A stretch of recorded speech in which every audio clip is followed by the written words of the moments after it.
साथियों, हमने ऑपरेशन सिंदूर में देखा है मेड इन इंडिया की कमाल क्या थी।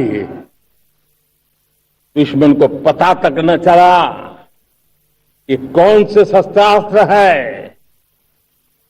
ये कौन सा सामर्थ्य है जो पलक भर में उनको नष्ट कर रहा है। सोचिए, अगर हम आत्मनिर्भर होते, न होते, तो क्या ऑपरेशन सिंदूर इतनी त्वरित गति से हम कर पाते? पता नहीं कौन सप्लाई देगा नहीं देगा, साजो सामान मिलेगा नहीं मिलेगा, इसी की चिंता बनी रहती। लेकिन हमें मेड इन इंडिया की शक्ति हमारे हाथ में थी, सेना के हाथ में थी। इसलिए बिना चिंता, बिना रुकावट, बिना हिचकिचाहट हमारी सेना अपना पराक्रम करती रही। और ये पिछले 10 साल से लगातार डिफेंस के क्षेत्र में आत्मनिर्भरता पर हम एक मिशन लेकर के चले हैं, उसके नतीजे आज नजर आ रहे हैं। साथियों, मैं एक और विषय पर आपका ध्यान आकर्षित करना चाहूं। ये बात से कोई इनकार नहीं कर सकता, 21वीं सदी टेक्नोलॉजी ड्रिवन सेंचुरी है। और जब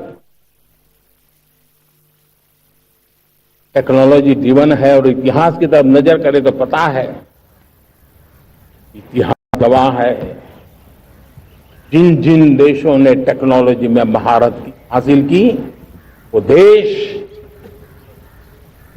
विकास की ऊंचाइयों को पार कर गए, शिखर पर पहुंच गए।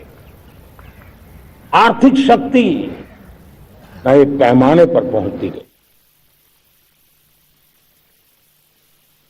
हम जब टेक्नोलॉजी के अलग अलग आयामों की बात करते हैं तो मैं आपका ध्यान आकर्षित करता हूं सेमीकंडक्टर्स पे। उदाहरण के तौर पे बताता हूं, मैं यहां लाल किले से किसी सरकार की आलोचना करने के लिए खड़ा नहीं हुआ और नहीं मैं करना चाहता, लेकिन देश की युवा पीढ़ी को जानकारी होना भी उतना जरूरी है। हमारे देश में 50-60 साल पहले सेमीकंडक्टर को लेकर के फाइलें शुरू हुई। 50-60 साल पहले फैक्ट्री का विचार चालू हुआ। आप मेरे नौजवानों जानकर के हैरान हो जाएंगे, आज सेमीकंडक्टर जो पूरी दुनिया की एक ताकत बन गया है, 50-60 साल पहले वो विचार,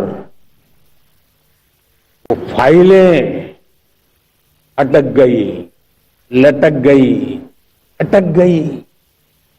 सेमीकंडक्टर के विचार की ही भ्रूण हत्या हो गई। 50-60 साल गवा दिए। हमारे बाद कई देश सेमीकंडक्टर में आज महारत हासिल करके दुनिया में अपनी ताकत को प्रस्थापित कर रहे हैं। साथियों, आज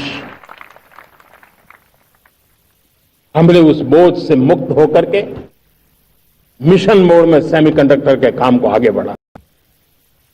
6 अलग अलग सेमीकंडक्टर के यूनिट्स जमीन पर उतर रहे हैं। 4 नए यूनिट्स को हमने ऑलरेडी हरी झंडी दिखा दी है, ग्रीन सिग्नल दे दिया है।